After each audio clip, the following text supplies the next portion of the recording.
교회 회복을 넘어 사랑으로 오늘 16번째 시간입니다. 여러분은 우리가 코로나라고 하는 생각지도 못한 초유의 사태를 겪으면서 우리는 외로움의 터널도 지나고 멈춤의 시간도 보내었습니다. 한마디로 사람과 사람의 관계가 다 단절되고 깨어지는 그 아픔을 겪어야 했습니다. 그런데 문제가 우리 안에 남아있는데 그것은 무엇이냐면 코로나가 일찍이 끝났는데도 3년 동안 함께하지 못했던 그것이 단절되어 개인의 신앙을 지키던 그것이 하나의 습관이 되어서 공동체가 깨어지고 삶을 나누거나 자기의 깊은 마음을 나누지 못하는 현실 가운데 있다는 것입니다.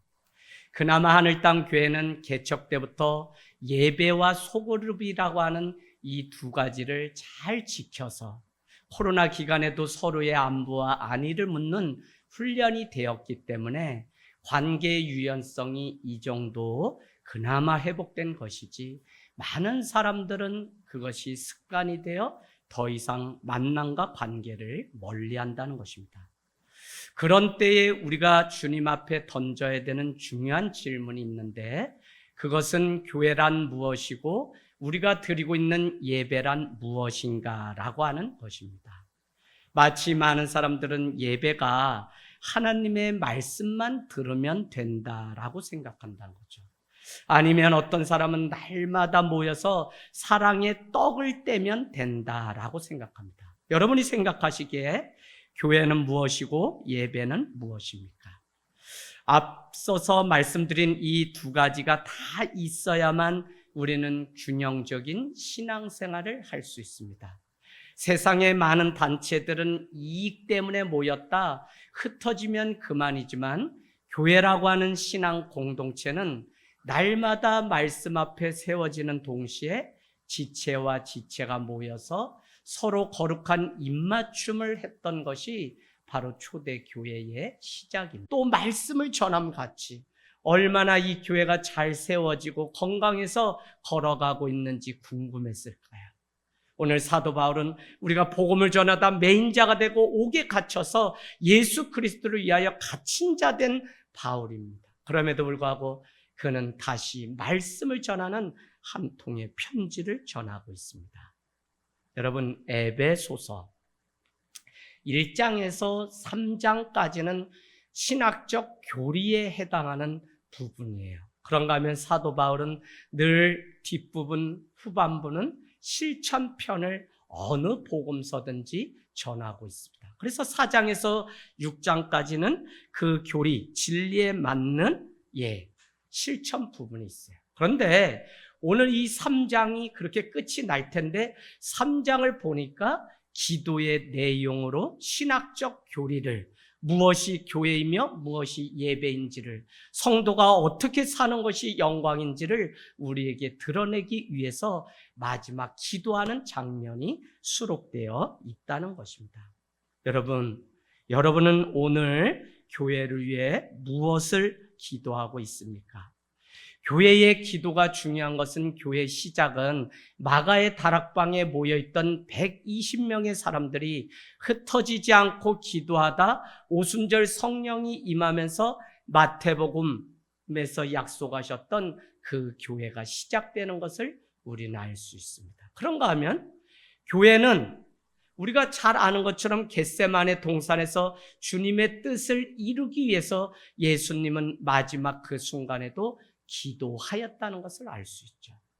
그런가 하면 그는 종려주일 예루살렘에 입성하시면서 첫 번째 하신 것이 무엇이냐면 비둘기를 팔고 돈을 바꾸고 환전하는 그들 앞에 상을 둘러엎으며 강도의 소굴로 만드는 자들아 라고 책망하며 이 교회는 만민이 기도하는 집이다 라고 선포합니다.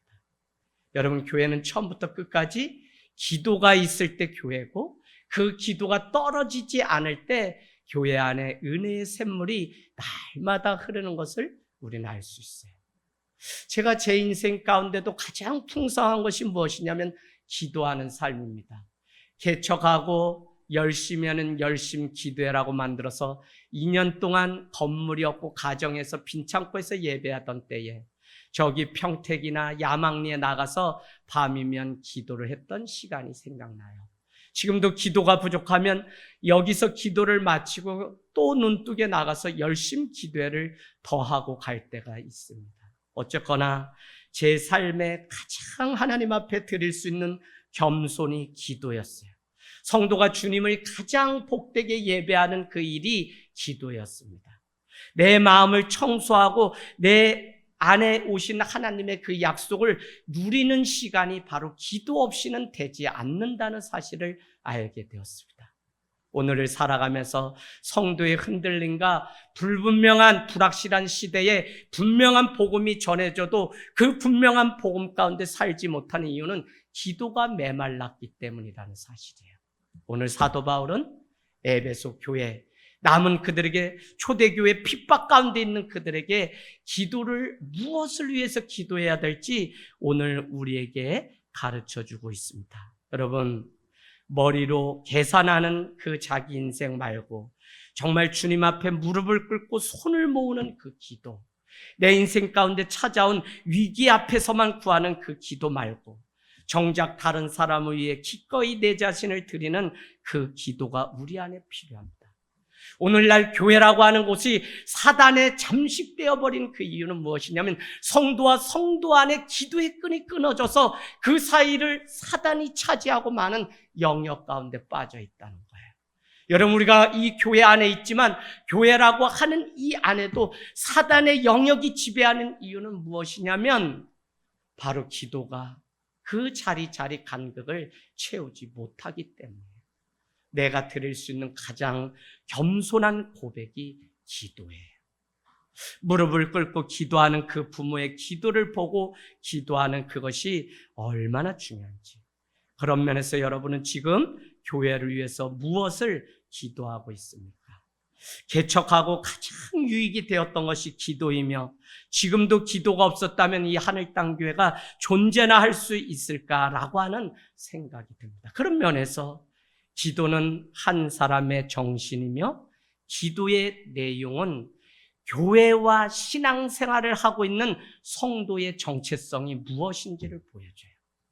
기도의 내용이 오늘 무엇이냐에 따라서 내가 어떤 신앙의 사람인지를 우리에게 보여줍니다. 그래서 오늘 사도 바울은 기도로 마지막 교회가 무엇인지 우리에게 보여주고 있는 것입니다. 여러분, 말씀 제목이 당신의 기도가 교회입니다. 말이 되나요? 바로 이런 차원에서 우리가 드리는 그 기도가 바로 어떤 교회인지를 규명하고 우리가 드리는 이 기도가 교회의 건강성을 담보하는 일이기 때문에 오늘 사도 바울이 가르쳐준 그 기도의 깊이와 넓이를 우리가 보기를 원합니다. 여러분, 다시 돌아가서 복습할게요. 3장 13절. 3장 13절. 우리 같이 한번 한 목소리를 읽겠습니다. 시작. 그러므로 너희에게 구하노니 너희를 위한 나의 여러 환난에 대하여 낙심하지 말라. 이는 너희의 영광이니라. 아멘. 아멘. 지금 옥중에 갇힌 사도 바울은 이렇게 얘기합니다. 나의 사정으로 인하여 여러분 낙심하지 마십시오. 내가 옥중에 있는 이것, 예수를 잘 믿고 예수 앞에 자기 삶을 다 드린 그 결과가 오늘 옥중에 갇혔다고 하는 이것에 여러분 매이지 마십시오. 오히려 그 가운데서 자유하고 오히려 그 안에 나의 매임이 여러분에게 영광이 되기를 원합니다. 라고 말을 하고 있어요. 참 신앙생활. 오늘 미스테리움이라고 하는 비밀의 경륜은 바로 여기에 있습니다. 내 한 사람의 그 눈물이 환난이 누군가에게는 위로가 되고 격려가 되는 일. 나의 그 아픔이 누군가에게는 영광이 된다는 거예요. 이게 여러분 어떻게 이해가 되시나요? 내가 눈물 속에 이 병투병하고 막 이런 과정들이 주님은 오히려 지체에게 영광이 된다는 거예요. 제가 기도하고 또 기도하면 하나님이 이런 마음 주십니다. 뭐냐면, 야, 내가 이렇게 예수를 믿고 지금 하나님이면 전부인 줄 알고 남편까지 전도해서 남편도 교회 나오게 되고 우리 가문이 다 교회를 나오게 되었는데 털컥 나는 병에 걸려서 죽게 되었네? 근데 여러분, 이게 영광이 된다는 거예요. 도저히 우리의 상상과 생각을 뛰어넘어서 이게 너의 영광이 된다는 거예요. 기도를 해보면요, 사실은 지체고 교회이기 때문에 이 비밀이 풀려져요. 교회에게 여러분 무엇을 맡겨놓은 거죠? 10절 가보실래요? 10절. 이는 이제 교회로 말미암아 하늘에 있는 통치자들과 권세들에게 하나님의 각종 지혜를 알게 하려고 교회를 세웠다는 거예요. 교회에게만 준 하늘의 그 비밀 지혜가 있어요. 나만 이 아픔, 이 고통 겪는 줄 알았는데 저리 열심히 믿던 권사님, 장로님, 목사님도 똑같은 아픔을 겪는 그 일을 보면서 믿음이란 다 이 고난의 터널을 지나가야 된다. 오늘 집사님이 그냥 짧게 말씀했지만 병마가 내게 암이 찾아왔다는 것은 여러분 얼마나 큰 두려움을 가지고 평생 사는 일이에요? 그런데도 그때 위로가 되게 하시고 나의 주가 주님이심을 고백할 수 있는 이것이 또 나와 같은 아픔을 겪고 있는 자에게는 영광이 되고 위로가 되게 하시는 이 비밀을 바로 교회에게 맡겨주셨다는 거예요. 그래서 여러분, 숨길 것이 아니라 나의 이 고통과 괴로움을 오히려 기도해달라고 내어놓는 자리에 가는 이것이 교회지, 좋은 일은 말할 수 있는데 나쁜 일은 철저히 숨기고 마지막 죽음까지도 숨기는 성도들의 모습을 보면서 이건 더 이상 교회가 아니에요. 정작 그를 위해서 기도해야 되는 타이밍이 있는데 그때 다 교회가 모르고 나중에 죽은 다음에 저분 왜 돌아가셨대? 이렇게 얘기하는 게 교회냐고요. 오늘 사도 바울은 우리에게 3장 13절 가보시면 이렇게 말씀하죠. 믿음으로 말미암아 담대함과 확신을 가지고 하나님께 나아감을 얻은 우리임을 밝히면서 그러므로 너희에게 구하노니 너희를 위한 나의 여러 환난에 대하여 낙심하지 말라. 이는 너희에게는 영광이 된다라고 말씀하고 있습니다. 오히려 자신이 감옥에 있으면서 에베소 교회를 향해서 낙심하지 말라. 자신은 감옥에 있는 이것이 성도들에게 오히려 영광이라고 가르치고 있습니다. 여러분, 살아가면서 겪어야 되는 그 많은 짐이 크죠. 아이들도 자라가면 부모로서 그 짐이 더 커지는 거죠. 이 땅의 삶이 그래요. 우리 아이들도 공부하면 공부할수록 더 큰 경쟁 사회의 희소성의 원리 때문에 누군가 1등하면 누군가는 꼴찌해야 되는 경쟁 사회이기 때문에 어려움 속에 살아가요. 이와 같은 시대에 우리가 살아가는데 주님은 우리에게 무엇을 알게 하셨냐면 주님이 그 환난과 고난 뒤에 감춰놓으신 영광의 그 짐이 더 깊고 높고 무거움을 우리에게 가르쳐 주세요. 오늘 내가 당하고 있는 이 고난, 이 개척의 이 어려움, 그러나 그 뒤에 하나님이 감춰놓으시고 예비하신 성도에게 누리게 하시는 영광의 짐은 더 크다는 거예요. 그래서 우리는 기꺼이 부모가 그 부모의 자리를, 고3 아이들이 기꺼이 그 어려움을 통과해서 또 3년 동안 그 군대에서 군 생활을 하면서 전역하는, 그러나 그것을 다 마쳐야만 영광의 그 면류관을 쓸 수 있기 때문에 참 이게 우리에게 주신 하나님의 영광의 풍성한 그 비밀이에요. 이건 세상 사람들에게는 설명해도 알 수가 없어요. 야, 새벽부터 저녁까지 가는데 네 뭐 학고방집에 사는데 그게 무슨 영광이고 기쁨이고, 예수 믿으면 다 잘 된다는데 너 꼬락서니 보니 네 삶도 제대로 안 되고 처자식 다 죽이게 생겼다. 예수 믿고 결혼해서도 이 소리를 날마다 들으면서 교회 가서 또 기도하면 주님이 야, 너 이 길 가기로 한 거 이거 너 힘으로는 갈 수 없지만 그 뒤에 하나님이 예비하시고 나에게 영광의 주님이 오고 계시다는 이 확신이 늘 있었기 때문에 이 길을 지금까지 갈 수 있었지 어떻게 제가 가겠어요. 내가 아무리 내 노력과 열심으로 기도 없이 이 길을 가려고 해도 그것은 내 아집이고 고집이고 생떼에 불과한데, 하나님은 그것이 아니라 오늘 우리에게 영광의 풍성함을 알게 하셨다는 것입니다. 여러분, 나를 통해서 누군가를 참 구원할 수 있는 이 일이 비밀의 경륜이 아니고 무엇입니까? 그런 면에서 오늘 우리 한번 같이 말씀을 보는데요. 14절, 15절. 우리가 오늘 읽은 말씀. 이러므로 내가 하늘과 땅에 있는 각 족속에게 이름을 주신 아버지. 여기가 이제 하나의 단락입니다. 여러분, 족속에게가 아니라 족속에게 이름을 주신 아버지 앞에 무릎을 꿇고 비노니. 에베소 교회를 위한 것이지만 이 땅에 존재하는 모든 족속을 위한 기도이며, 그 모든 족속에게 이름을 주신 아버지의 이름으로 오늘 사도 바울은 내가 너희를 위해서 기도한다는 거예요. 기도의 내용과 기도의 방향은 기도의 대상에 의해서 결정돼요. 무슨 얘기냐면 내가 누구에게 오늘 기도하냐에 따라 기도하는 목적, 방향, 순수성이 다 드러나요. 내가 정말 유일하신 그 하나님, 하늘과 땅의 모든 족속에게 이름을 주신 아버지에게 기도하는 일이 아니라면 우리는 세상의 풍성함만 구할 거예요. 썩어 없어질 그것을 구할 텐데, 사도 바울은 우리에게 누구에게 구하라고 말씀하고 있냐면 하늘과 땅의 모든 족속에게 이름을 주신 그 아버지에게 기도하라는 거예요. 여러분, 기도의 원래 첫 번째는 분명하게 기도를 받으시는 분의 이름을 불러야 돼요. 이 훈련이 안 되니까 성도들 안에도 집사님들도 그냥 막 바로 본론 기도해요. 누구한테 하는지 모르는 거예요. 그러나 주기도문에 보면 하늘에 계신 우리의 아버지여 라고 하는 그 기도를 받으시는 대상을 정확하게 우리는 말을 해요.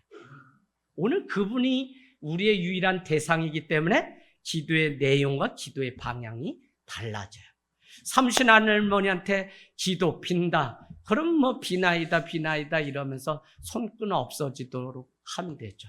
부처님께 한다. 그럼 오다 가다 오나 그거 아니에요? 이거 목탁 두들기는 거? 그거 소리 듣고 그냥 하면 되죠. 그렇게 오다 가다 하는 거예요, 그냥 인생이.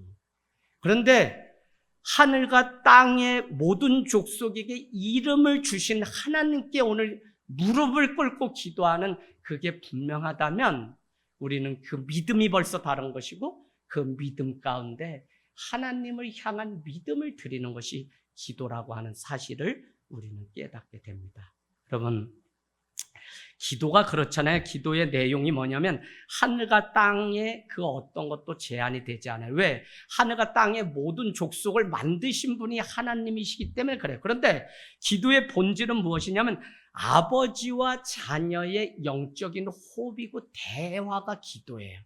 그게 가능한 것은 무엇이냐면 하나님이 우리 인간을 창조하시고 하나님의 형상대로 지어진 존재가 우리이기 때문에 우리가 유일하게 하나님 앞에 누릴 수 있는 특권이 뭐냐면 바로 기도예요. 그분 앞에 드릴 수 있는 영적 호흡, 이건 아무나 할 수 있는 게 아니라 믿는 하나님을 믿는 그 성도에게만 주신 특권이기 때문에 이 기도를 한다는 것은 믿음으로 하는 거예요. 왜? 하늘과 땅의 모든 족속에게 이름을 주신 아버지에게 한다고 하는 분명한 창조신앙 임마누엘의 그 신앙이 우리에게 있기 때문에 기도하지.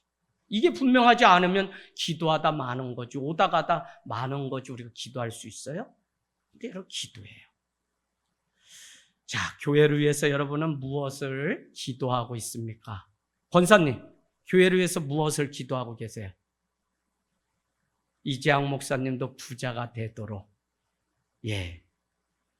우리 집사님, 교회를 위해서 무엇을 기도하고 있습니까? 버스 한 대 생기도록? 안 그러면 새로운 성도가 날마다 와서 등록하도록? 아니면 새로운 예배당을 건축하도록? 여러분, 무엇을 기도하고 계세요? 오늘 사도 바울은 자기를 위해서 기도한 것이 아니라 에베소에 있는 이 성도들에게 우리의 기도를 받으시는 하나님은 하늘과 땅의 모든 족속에게 이름을 주신 아버지임을 선포하는 동시에 그분 앞에 기도하기 때문에 기도의 내용이 달라지는 것입니다. 15절, 16절 주 예수 안에서 너희 믿음과 모든 성도를 향한 사랑을 1장입니다. 1장 15절, 16절 한번 가보세요. 사도 바울은 기도의 용사인데 우리가 이미 보았던 것입니다. 주 예수 안에서 너희 믿음과 모든 성도를 향한 사랑을 나는 듣고 내가 기도할 때 기억하며 너희를 말미암아 감사하기를 그치지 않았다고 그렇게 말씀하고 있습니다. 그때 바울이 기도했던 내용 여러분 우리가 소그룹 시간에 나눈 적이 있는데 여러분 아시나요? 우리 15절 사도 바울은 교회를 향해서 너희 믿음과 모든 성도에 향한 너희 안에 있는 그 사랑을 내가 듣고 기억하고 감사하며 기도하였다. 그치지 않고 내가 기도하였다. 이게 중요한데 기도의 내용이 첫 번째 무엇이었냐면 17절에 나왔죠. 바로 지혜와 계시의 영을 알게 해달라는 거예요. 알게 해달라. 여러분 우리 자녀 위해서 기도할 때 답답하잖아요. 막 답답해요.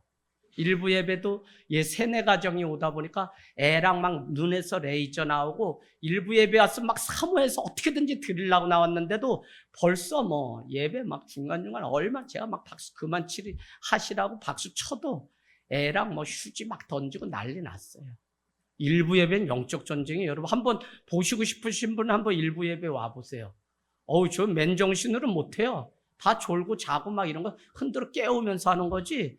무슨 예의가 있고 무슨 뭐 안 그래요, 여러분. 이게 그냥 우리가 한 성도를 세우기 위한 몸부림이죠. 자, 그런데 오늘 뭐를 알게 해달라냐면 그가 하나님을 알게 해달라. 지혜와 계시의 영, 말씀을 주시는 하나님의 그 영을 알게 해달라. 그분을 알지 못하면 이 예배 드리는 것도 의미가 없고 기도도 뭐 아무 감동이 없어요. 두 번째, 뭐라고 또 기도했죠? 마음의 눈을 밝혀달라는 거예요. 마음의 눈, 18절에 마음의 눈. 마음의 눈이 밝혀져야만 부르심의 소망이 무엇인지 알고 풍성한 영광의 그 기업이 무엇인지 알고 오늘 환난도 능히 이겨낼 수 있기 때문에 그 풍성한 영광을 알 수 있도록 누가 부르셔서 나를 이곳에 세우셨는지 그것을 알려면 육신의 눈이 아니라 마음의 눈을 열어달라는 거예요. 그런가 하면 세 번째는 19절에 이렇게 돼 있죠. 지극히 크신 하나님의 그 능력 베푸신 분을 알게 해달라는 거예요. 내가 오늘 부족하고 작지만 나 같은 자를 살리시는 지극히 크신 하나님의 그 능력을 맛보아 알게 해달라는 거예요. 여러분 우리 자녀들이 그 사실을 알면 이제는 끝이죠. 우리가 다 가르쳤지. 주님이 그것 때문에 오늘도 우리를 훈련시키시는 거지 다른 거 있나요? 그분이 정말 이 세상에 가장 크신 분이시다. 크신 능력을 가지신 분이라는 걸 우리가 알면 그분 앞에 나가죠. 그분이 성령이 우리에게 알게 하시고 깨닫게 하시고 기억나게 하시는 분이시면 알면 성령 하나님께 우리의 인생을 드리죠. 그리고 공부하는 거죠. 자, 어쨌거나 이와 같이 우리에게 기도를 했던 사도 바울은 기도의 사람이에요. 그는 데살로니가에 보면 항시범, 항상 기뻐하라 쉬지 말고 기도하라 범사에 감사하라. 이것이 우리를 향하신 예수 그리스도의 뜻이라고 말씀하고 있죠. 마치 사무엘 선지자가 나는 하나님을 믿는 사람으로서 한 번도 한시도 내가 기도를 쉬는 죄를 범하지 않게 해달라고 자기 스스로 위해 기도했던 것처럼 여러분 기도를 쉬는 거를 죄로 생각해요. 자, 그만큼 기도를 강조하는데 오늘 3장 16절 우리 또 기도하는데 무엇을 기도하냐? 첫 번째, 그의 영광의 풍성함을 따라 그의 성령으로 말미암아 너희 속사람을 능력으로 강건하게 하시오며, 첫 번째 성령으로 여러분 표시해 주세요. 두 번째는 속사람입니다. 속사람, 강건함. 무슨 얘기냐면 사도 바울은 오늘 에베소 교회를 향해서 겉사람을 추구하라고 기도한 것이 아니라 속사람의 강건함을 추구하는 것이 신앙이고 교회라고 하는 사실을 가르쳐줘요. 겉에 번드름하게 뭐 꾸미고 뭐 하고 뭐 우리 몸을 거쳐 집이 뭐 차가 막 이런 거 구한 게 아니라 그는 영원히 변하지 않고 우리 속에 거하실 주님이 계신 이 속사람이 강건하도록 오늘 기도하였다는 거예요. 그리고 자녀를 위해서 기도할 때 눈에 레이저 불 켜지 마시고 그냥 예배하세요. 그러면 그 자녀가 언젠가는 예배한다니까요. 무슨 얘기냐면 이 아이를 위해서 속사람이 강건하게 되기를 하나님 마음의 눈을 열고 하나님을 아는 지혜의 영을 밝히 보게 하시고 크신 주님의 능력을 1장 15절에서 말한 것처럼 알게 하시고 이제 3장에 나오는 것처럼 뭐요? 성령으로 말미암아 속사람이 강건하게 좀 해주십시오 라고 기도가 더 빨라요, 여러분. 이게 진짜 어렵더라고요. 어려워요. 개척대 몇 명 없는데 죄다 보이는 게 우리 집 식구야, 우리 애들. 쟤네도 와가지고 그 자리 지키는 게 얼마나 어렵겠어요. 근데 집에 가면 눈에 레이저가 애들한테 나와. 애들은 애들대로 힘들고 전 너 때문에 예배 드리는데 방해됐다 이놈아 막 이렇게 하면서 개척대는 지금은 그냥 적당히 지들이 알아서 벽 뒤에도 숨고 숨어요. 그래서 그냥 내 손에서 떠남지만 이게 근데 하나님이 기도하면 그냥 마음 청소하고 그게 아니라 기도를 제목을 자꾸 바꾸세요. 성령의 능력으로 말미암아 부디 우리 아이들이 정말 속사람이 강건하게 좀 도와주십시오. 겉사람은 후패하고 다 썩어 없어질 건데 예수께서 머무시는 이 속사람이 날마다 강건할 수 있도록 도와주십시오 라고 기도해요. 오늘 속사람이 강건할 수 있는 비결은 예수 그리스도의 영, 성령 외에는 없다는 거예요. 그래서 성령으로도 여러분 표시해 놓으셔야 돼요. 성령으로 그 다음에 뭐죠? 속사람. 두 가지가 너무 중요합니다. 성령 외의 것을 구하는 것은 완고함과 고집과 생떼와 여러분 자기의 아집을 부리는 일에 불과해요. 하지만 그리스도 예수를 구주로 영접한 모든 사람들의 마음에는 성령님이 계세요. 그분은 세상 끝날까지 우리와 함께 하신다고 약속하셨어요. 그래서 성령의 능력으로 말미암아 어떻게 속사람이 강건하기를 우리가 늘 기도하는 일이. 지금 우리는 하나님의 영광을 위해서 성령의 능력으로 말미암아 그 영광에 합당한 삶. 그래서 시작이 뭐냐면 오늘 말씀 그렇게 돼 있죠. 뭐라고요? 그의 영광의 풍성함을 따라 그 풍성함을 쫓아 살아가려면 너희는 성령의 능력 가운데 속사람이 강건해야 된다라고 우리에게 얘기해요. 하나님이 우리에게 능력, 영광 다 부어주셨거든요. 여러분 그걸 누리는 게 신앙이에요. 자꾸 뭐 달라고 구하는 게 신앙이 아니라 이미 요한일서 1장 4절 5절이 예수 그리스도 안에서 너희가 사귐과 누림이 가능하다는 이 기쁜 소식을 내가 전하려고 이 편지를 쓴다라고 요한이 말한 같이 우리는 예수 그리스도 안에 사귐과 누림이 가능한 존재라고 뭘 더 받아야 되는 게 아니라 그 영광의 풍성함이 우리 가운데 이미 있어요. 그러면 우리는 뭘 하면 눈을 크게 뜨고 마음으로 하나님이 주시는 그 영광을 누려야 돼요. 여러분 이게 안 되면 어느 날은 며칠 전에 여러분 기도하다 또 불러서 제가 막 갔잖아요. 화장실 또 샌다고. 저 5년째 세요. 5년째 고쳐져. 여러분과 세상 앞에서는 이제약하면 엄청난 사람 같지만 늘 그냥 삶의 자리가 그래요. 스스로 그렇게 살아요. 왜 더 이상 우리 세대는 윗선배들처럼 그렇게 썩지 말자. 아래 선배들한테 우리가 부족해도 끝까지 우리가 희생해서라도 끌어주자. 라는 믿음으로 살아가는 이 낀 세대 50대 목회자들 제가 보면 저가 훌륭한 게 아니라 훌륭하신 분들이 주변에 많아요. 다 LH 뭐 이런 데 다 어렵게 살는데 밖에 나가서는 유명 강사야. 근데 그 번 수고료 다 남돕냐고 물 새는 교회 보내고 여러분 그럼 뭐 남을 때가 있어요? 없어요. 그러면 그게 창피한 일이냐? 아니요. 절대. 전 여러분 제가 이렇게 구구하게 산다고 말씀드리는 게 아니라 영광의 풍성한 그 비밀을 제가 깨닫고 알기 때문에 이제는 겉사람이 평가하는 그게 아니라 내가 기꺼이 마티즈를 운전해도 운전수가 누구냐에 따라 차의 가치가 달라지는 이 사실을 알기 때문에 세상이 평가하는 그것에 내 삶을 빼앗기지 않아요. 할렐루야. 여러분, 믿는 성도가 내 삶을 끊고 주님께 드린다, 내 삶을 끊고 누구를 돕는다, 쉽지 않아요. 그러나 이 영광의 풍성함을 깨닫게 되면 주님 때문에 그 영광에 합당한 삶을 사는데, 그래서 우리는 누군가를 돕고 내 전부를 드릴 수 있고 나도 십자가를 지는 그 자리에 갈 수 있어야만 교회고, 그래야만 성도의 우리 삶이죠. 하나님의 일을 하는 사람은 자기 주장이 없어요. 종이라 그래요. 세상의 노예 종이 아니라 하나님의 종은 그 하나만으로도 당당하고 그 하나만으로도 모든 것을 이미 누렸다고 믿기 때문에 현재 당하는 환난 가운데 낭망하지 않아요. 오히려 당당하게 더 나를 치는 그 비바람이 더 세면 더 굳건하게 일어나서 믿음이 무엇인지를 오히려 삶으로 증명해내는 그 기쁨이 있어요.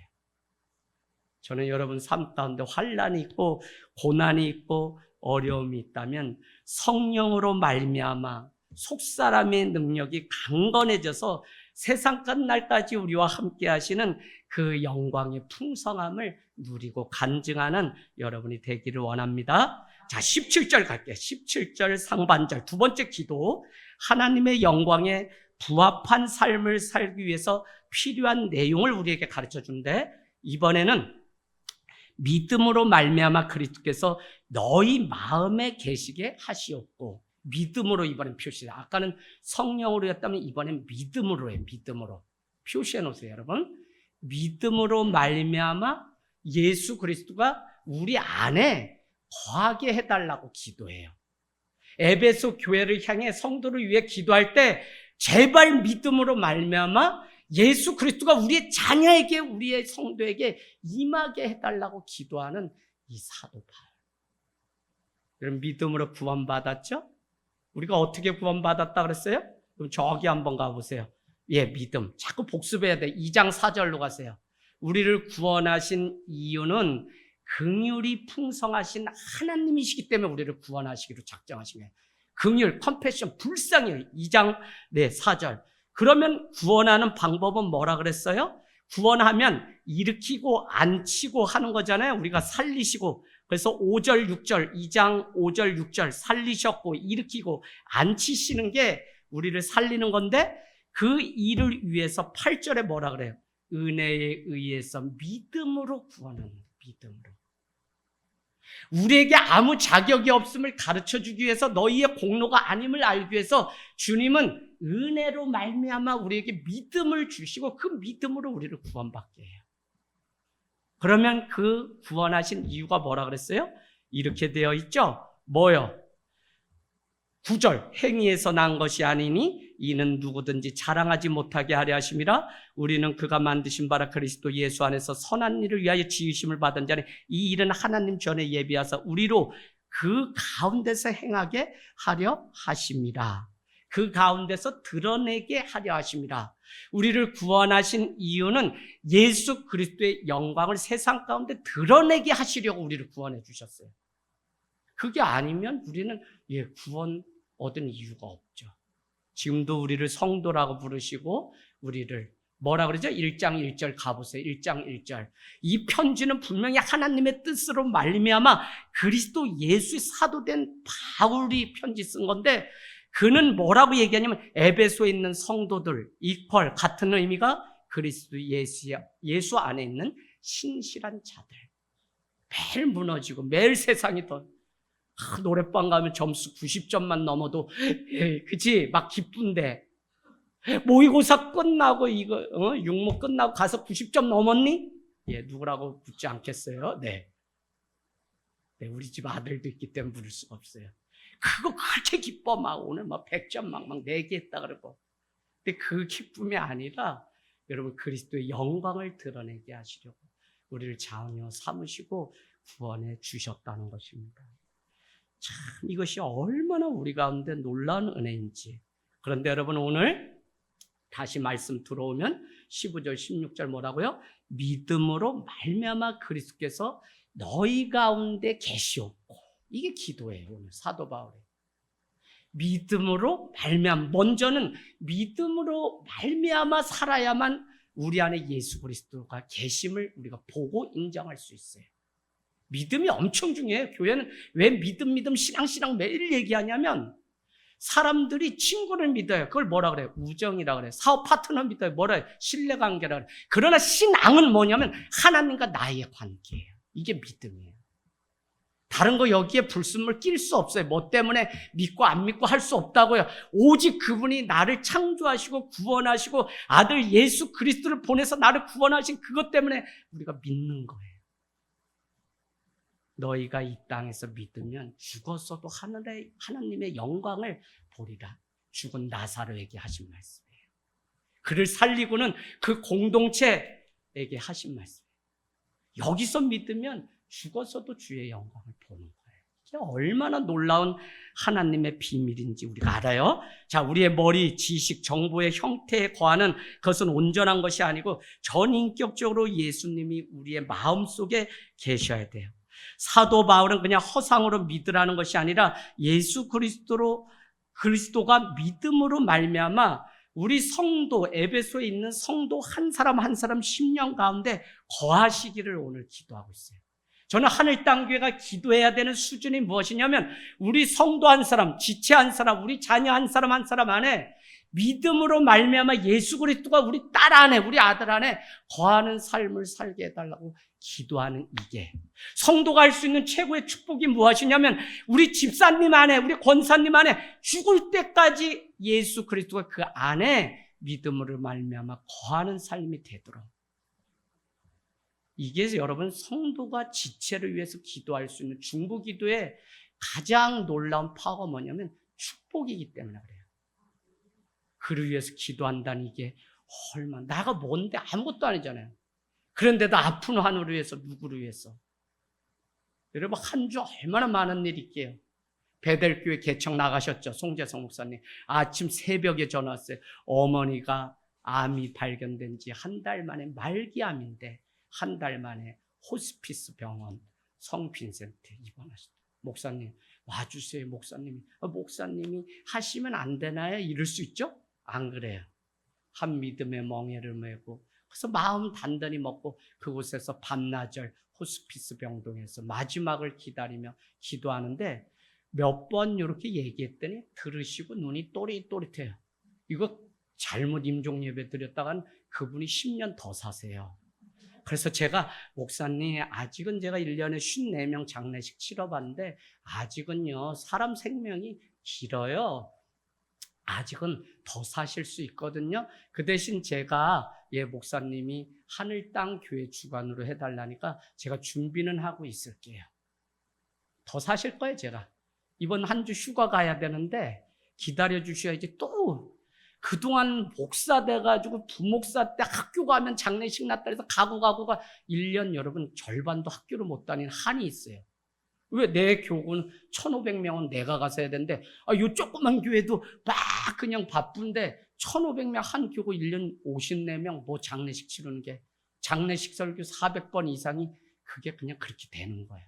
매일 사람 죽는구나. 또 한 사람 실려가는구나. 아유 우리 권사님 또 실려가네. 나중에는 이게 뭐 송장도 아니에요. 그냥 나는 장례 전문 목사가 돼 있더라니까 1년 지나니까. 그러니까 어느 목사님 내 대신 나는 안 해봤는데 죽은 나사로의 얘기는 들어본 적이 없는데 장례식 설교를 뭐 해야 될지 목사님은 창세기 1장 1절 그건 목사님 같은 베테랑이나 하지. 나도 처음엔 그랬는데 그냥 말씀은 유일하게 죽음 너머에 관해 말씀하시는 것이 말씀이기 때문에 어느 본문을 펴놓고 해도 하늘의 소망을 말할 수 있는 본문이기 때문에 다 돼요 목사님. 그랬더니 그래서 제가 또 이렇게 말해요. 개척하고도 1년에 2-3번 동네 이웃분들 장례식 우리 집주인 사장님의 어머니도 할 수 있었던 것은 천국 보내는 그 일이 얼마나 귀한지 모르죠. 그래서 늘 우리 공동체는 정말 서로를 위해서 이 기도하는 이 일, 내 안에 거하는 것은 기도로 충만하고 예수 그리스도가 우리 안에 채워져야지, 그렇지 않으면 거룩한 성도의 무리 안에 사단이 차지하는 영역이 있어요. 기도하지 않기 때문에 당장 내가 사단을 가지고 이 자리에 나왔다가 다른 사람에게 짜증내고 분하고 막 해서 다툼이 일어나고 막. 그건 제 얘기가 아니에요. 개척한 지 얼마 안 되시는 목사님이 한 두세 분 되는데, 언젠가도 제가 말씀드렸지만 이 무더운 여름에 싸움이 12명 전 교인인데 2건이 났대요. 집사님하고 새로운 성도하고 한건 나가지고 막 양쪽 이해시키고 막 이래서 밥 안 먹는 거를 막 이해를 시켜서 밥을 먹었대요. 그래가지고 목회 힘들다 이러고 넥타이 풀고 이거 계속 해야 되나 이러고 생각하는데, 어린이 예배 갔더니 본인 목사님 아들하고 또 새로 온 지 얼마 안 된 애랑 또 싸워가지고 입이 이만큼 나와 있더래요. 그날 싸움 2건 해결하는데 목회가 진짜 어렵구나, 힘들구나. 목사님, 그래서 교회는 사람 많이 모여있는 게 교회가 아니라 얼마나 예수 그리스도의 성품을 닮아간 사람들의 모임인가가 중요하지. 그래서 그 훈련, 지금부터 그거 놓치지 말고 날마다 오는 거 그냥 기뻐할 뿐만 아니라 어떻게 세워야 될지 고민해야 돼요. 안 그러면 50명이 됐던 교회가 5명 남고 45명이 다 해서 가기도 하고, 100명이었던 교회가 10명 남고 다 가기도 하는 게 교회예요. 얼마나 주의 말씀에, 그 은혜의 말씀에 순종하고 세워져서 자기를 부인하고 쳐서 모인 사람들이 가가 중요한 것이에요. 그래서 여러분 다 잘하셔야 돼요. 이건 뭐 누구만 잘하고 누구만 이렇게 세워지는 게 아니라 교회는 서로 잘하기를 힘쓰는 공동체가 되기를 원합니다. 여러분, 우리 아이들 정말 주파수를 늘 주님께 맞추며 사세요. 주파수가 맞지 않아서 이것저것 안테나 세우고 쫓아가다 길을 잃는 것이 우리의 삶이에요. 그래서 주님 앞에 늘 주파수를 맞추고 살게 하는 게 말씀이고 기도입니다. 자, 사도 바울은 3번째 17절 하반절 볼까요? 이제 말씀 마칠 건데요. 너희가 사랑 가운데서 뿌리를 박히고 터가 굳어져서 라고 기도했다는 거예요. 주님을 마음에 모시면 사랑의 존재에 뿌리가 박힌 사람, 내 존재가 바뀌게 돼요. 사랑의 토대 위에 세워진 인격자가 되게 돼 있어요. 사랑의 뿌리를 내린 사람은 어떻게 돼요? 사랑만 먹고 살아요. 사랑을 먹으면 어떻게 돼요?